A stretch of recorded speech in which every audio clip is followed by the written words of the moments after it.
Baik, Assalamualaikum warahmatullahi wabarakatuh. Perkenalkan, di sini saya Fadla Marta Amelia sebagai moderator. Kami dari kelompok 5 ingin mempresentasikan hasil kerja kelompok kami. Adapun kelompok kami beranggotakan yang bernama Idul Cikal Bunga, Elisa Purnamasari, Sesmir Fadla Marta Amelia, Jonathan Simalango, Monica Efrahamesti, dan Yohanes Sitorus. Untuk pembahasannya ada pendahuluan, pembahasan, dan kesimpulan. Nah, selanjutnya akan dipresentasikan oleh Jonathan. Kepada Jonathan dipersilakan. Baik, terima kasih kepada moderator. Eh, Mewujudkan perdamaian melalui Sustainable Development Goals United Nations.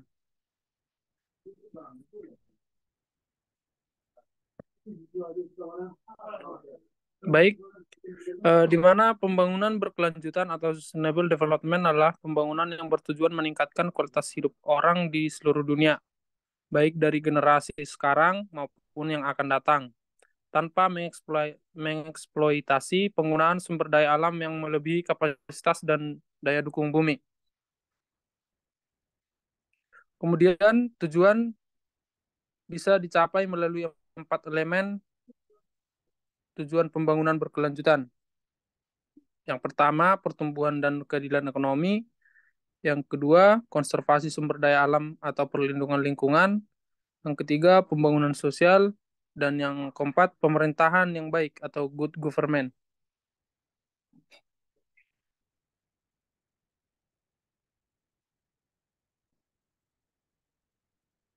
Tujuan ke-16 merupakan tujuan yang menjadi prasyarat utama dalam pencapaian seluruh tujuan dalam pembangunan berkelanjutan, di mana tujuan ke-16 SDGs memberikan dukungan untuk negara yang sangat rentan dan negara kurang berkembang untuk mengatasi tantangan struktural yang dihadapi negara-negara, termasuk kekerasan dan konflik. Tujuan 16 berupa menguatkan masyarakat yang inklusif dan damai, terwujudnya penegakan keadilan dengan menyediakan akses keadilan untuk semua, serta membangun institusi yang tangguh. Baik, saya kembalikan kepada moderator.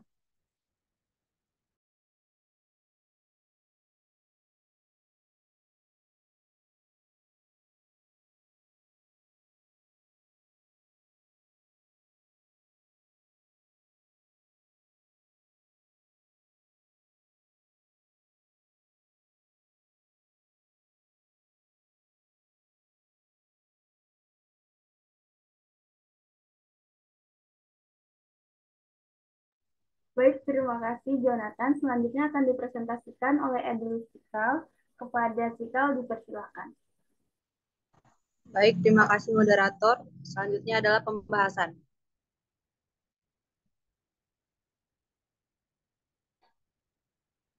Next. Tujuan ke-16 SDGs yaitu Peace, Justice, and Strong Institution menetapkan 12 target, yakni 1. Secara signifikan mengurangi segala macam bentuk kekerasan dan angka kematian terkait dimanapun. 2. Mengakhiri pelecehan, eksploitasi, perdagangan, dan segala macam bentuk kekerasan dan penyiksaan terhadap anak. 3. Mendukung perangkat hukum di tingkat nasional dan internasional dan akses keadilan yang sama untuk semua. 4. Pada 2030 secara signifikan mengurangi aliran keuangan dan senjata terlarang, memperkuat pemulihan dan pengembalian aset yang dicuri, dan memerangi semua jenis tindak kejahatan kriminal yang terorganisir.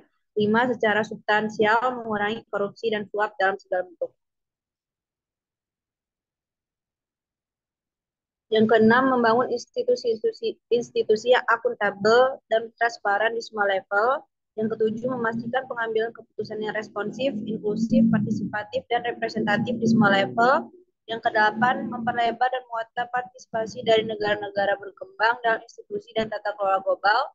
9. Pada tahun 2030 menyediakan identitas legal bagi semua, termasuk akta kelahiran. 10. Memastikan akses publik terhadap informasi dan melindungi kebebasan fundamental sesuai dengan perundang-undangan nasional dan perjanjian internasional.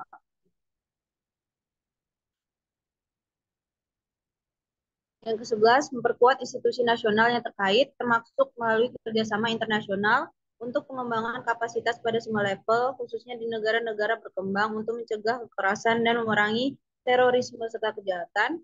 Yang ke-12, mendukung dan mendorong hukum dan kebijakan non-diskriminatif untuk pembangunan. Baik, sekian dari saya kembalikan ke moderator. Baik, selanjutnya akan disampaikan oleh Elisa. Kepada Elisa dipersilakan. Baik, selanjutnya adalah studi literatur hutan desa Namo pendidikan dalam menuju sustainable.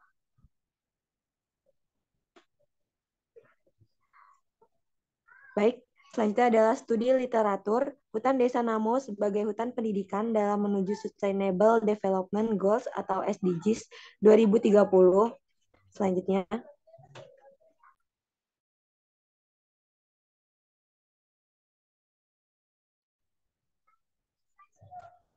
melalui Undang-Undang Nomor 41 Tahun 1999 tentang Kehutanan, pemerintah dapat menetapkan KHDTK atau kawasan hutan dengan tujuan khusus untuk kepentingan umum seperti penelitian dan pengembangan, pendidikan dan latihan, serta religi dan budaya. Selanjutnya, Hutan Desa Namo sendiri ini memiliki luas yaitu kurang lebih 490 hektar dan memiliki iklim yang bervariasi. Yang dimana di bagian utara mempunyai tipe iklim musiman, bagian timur mempunyai tipe iklim agak musiman, dan bagian barat mempunyai tipe iklim yang lembab, serta secara keseluruhan curah hujan di kawasan hutan Desa Namo ini bervariasi dari 2.000 sampai 3.000 mm per tahun. Di bagian utara 3.000 sampai 4.000 mm per tahun. Selanjutnya, Hutan Namo dan SDGs. Kawasan hutan Desa Namo memiliki potensi yang baik untuk dikembangkan sebagai hutan pendidikan untuk meningkatkan bidang penelitian, ilmu pengetahuan, situs budaya, dan kearifan lokal. Hal ini tertuang dalam visi dan misi SDGs 2030. Saya kembalikan ke moderator.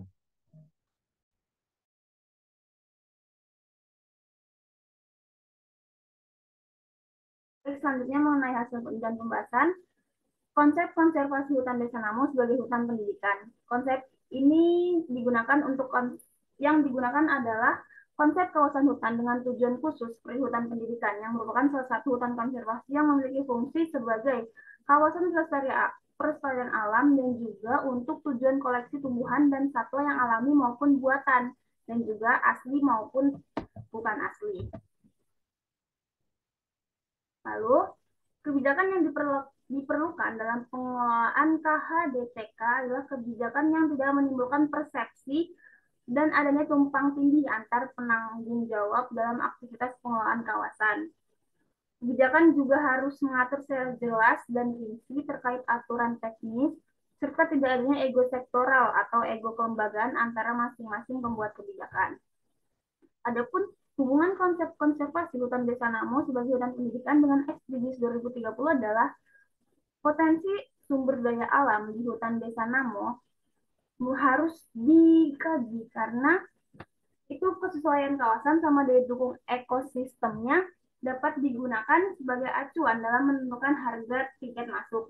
Nah, analisis biaya dan fungsi ini dapat dilakukan atau dijadikan landasan dalam menyusun suatu strategi untuk pengembangan hutan Desa Namo secara lestari, sehingga negara memiliki investasi dalam kemajuan perekonomian, pendidikan, budaya, serta pariwisata untuk mendukung program-program SDGs 2030 dalam kemajuan sektor perekonomian.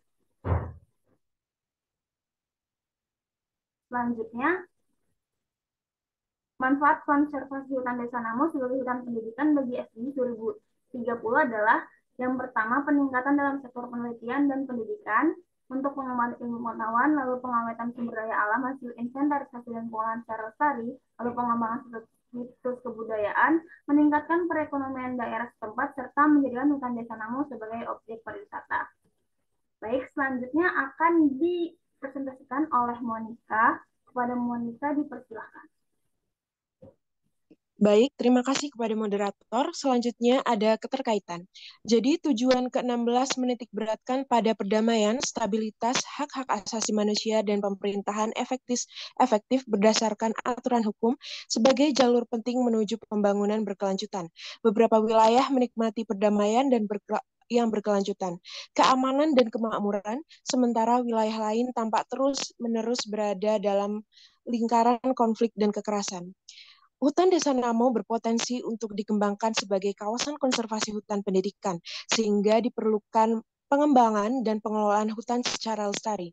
Pengelolaan kawasan hutan di Desa Namo disesuaikan berdasarkan kawasan hutan dengan tujuan khusus. Hutan pendidikan menjadi salah satu alternatif pengembangan kawasan wisata alam berbasis konservasi dengan memanfaatkan potensi sumber daya dan melibatkan masyarakat lokal. Hutan pendidikan akan menjadi aset negara untuk kepentingan khusus penelitian, pendidikan, budaya, konservasi, dan kearifan lokal masyarakat setempat. Sehingga negara memiliki investasi dalam kemajuan perekonomian untuk mendukung program SDGs tahun 2030. Next. Selanjutnya ada kesimpulan. Wujud komitmen politik pemerintah untuk melaksanakan SDGs. Presiden Jokowi telah menandatangani Peraturan Presiden atau Perpres SDGs nomor 59 tahun 2017 tentang pelaksanaan pencapaian tujuan pembangunan berkelanjutan. Perpres tersebut juga merupakan komitmen agar pelaksanaan dan pencapaian SDGs dilakukan secara partisipatif dengan melibatkan seluruh pihak. SDGs berusaha mengurangi segala bentuk kekerasan secara signifikan dan bekerja dengan pemerintah dan komunitas untuk menemukan solusi jangka panjang menghadapi konflik dan rasa tidak aman. Target ke-16 mengenai pengoptimalan kapasitas lembaga negara menjadi lebih efektif, akuntabel, dan transparan untuk semua lapisan masyarakat merupakan sebagai senjata utama atau tombak utama keberhasilan tujuan dalam SDGs dikarenakan instansi berlanjut secara efektif, akuntansi, profesional, dan transparan akan membawa keberhasilan sesuai dengan tugas dan fungsi yang diharapkan bukan hanya sekedar angan-angan atau harapan semata. Hal terkait penguatan kelembagaan di bidang kehutanan dapat diterapkan dalam perhutanan sosial. Skema perhutanan sosial yang berjalan dengan baik akan membantu membenahi pembangunan dan mencapai tujuan SDGs. Next. Baik, terima kasih. Saya kembalikan kepada moderator. Baik, terima kasih Monica. Dengan ini selesai sudah presentasi dari kelompok kami. Kurang lebihnya kami mohon maaf. Kami akhiri. Wassalamualaikum warahmatullahi wabarakatuh.